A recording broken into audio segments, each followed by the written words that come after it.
Возможностью порезвиться на свежем воздухе дети воспользовались задолго до начала открытия. Поиграть мышцами желают и взрослые, но в присутствии съемочной группы мало кто на это решается. В первую очередь для детей, конечно, но могут заниматься и взрослые. По утрам, пожалуйста, выходить, заниматься физической культурой, спортом. Тренажерная под небом голубым предусмотрена программой развития массовой физической культуры в Улан-Удэ. Закупка и установка недешевого спорт-инвентаря, укрепляющего здоровье, местным жителям пришлась по душе. Тут была пустая площадка, и неинтересно было вообще. Просто мимо все проходили и ничего не делали.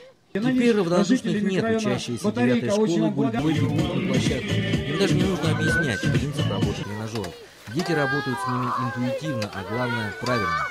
Я рада, что теперь можно развиваться физически. Вот. И что теперь я могу ходить, бегать, прыгать, да, развиваться.